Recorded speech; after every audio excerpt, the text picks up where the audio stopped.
Today we're going to rebuild the front end on a 1975 Camaro. Don't see a lot of these. Don't expect to get a lot of hits on this one, but here we go. 1975, a blast from the past. He's fairly clean, but we're going to make him even cleaner. We're going to tighten up all these wires and rebuild the whole front end, drop in a transmission. We'll take it for a spin then and see how she does. But right now what we're going to do is address these upper control arm bushings and the upper ball joints. On these, I don't know if this is picking up very well, but the bushings are just gone out of these control arms. Yeah, there you go. There's no bushings left in there. It's just giving him a squirrely ride. We're going to replace those with a urethane bushing. But first thing we're going to do is, as you can tell, jack it up, take off the wheel. Then on the upper ball joint, on this upper control arm here, the upper ball joint, right up underneath here, there's a cotter pin that goes through the nut.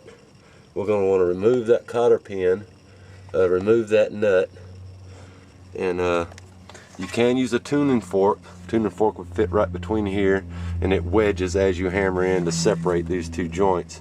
But this upper ball joint boot will be destroyed in the process. Now we're putting in a new upper ball joint, so it doesn't matter, right? So I'm going to use the tuning fork today. But if you don't have a tuning fork, you can strike this surface right here with a hammer that will vibrate it enough to pop it right out. Sometimes actually hitting it with a hammer is easier than using a tuning fork.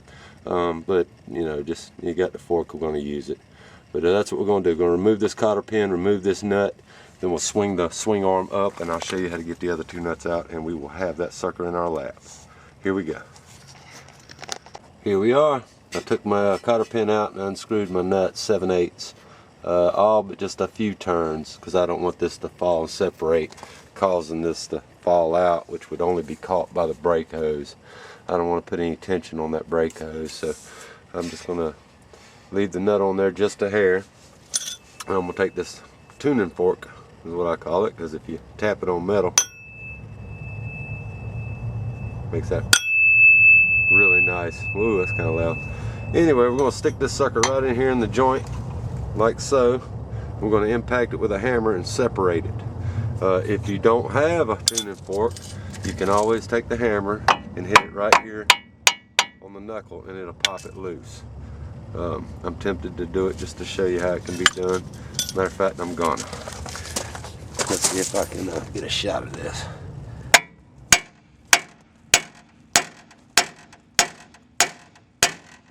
There it goes, just popped up. Now you notice I tried to drive that sucker in there. No damage at all done to the knuckle, just knocked the dirt off of it. But that's how you can do it without a fork. You just vibrate it and it'll pop right loose. Now I'm going to take this nut loose, and then I'll raise this arm up to where I can get to the two nuts that are fastening it here. And on the inside, there's going to be some shims that are behind this, and they're for the alignment. Right here's some shims, and right there's a couple of shims. You're going to want to stack those shims up and put them right back where they go.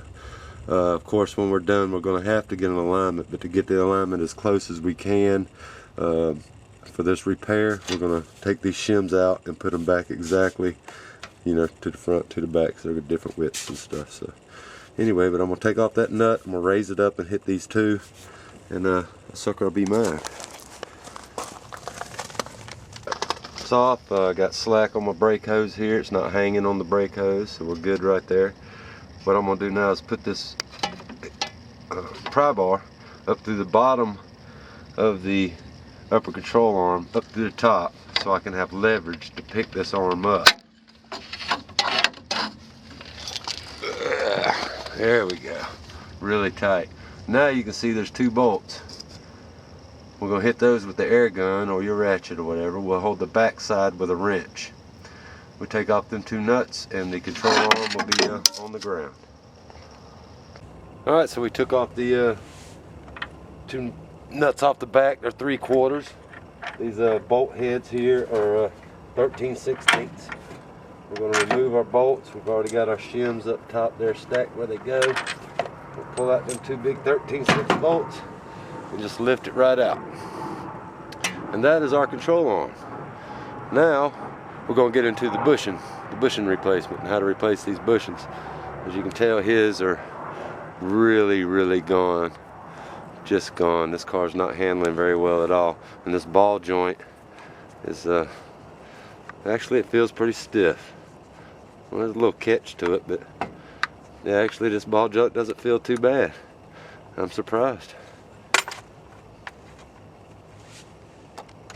Alright, so there it is sitting on the ground. What I've done is I've taken a punch and I'll put a punch through the bolt hole to stop that bar from turning, while I put my socket and a breaker bar on here and break them loose.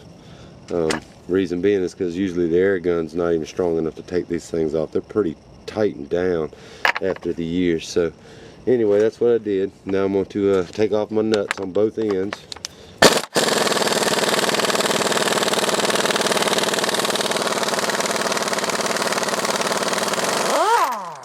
Woohoo, they're ripped. One more loud one.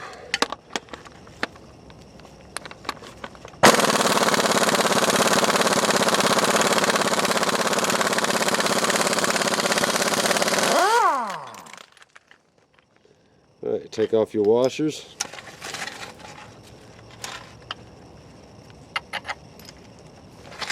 And you're left with the bushing. Now I'm going to set this up and show you how to get that bushing out of there.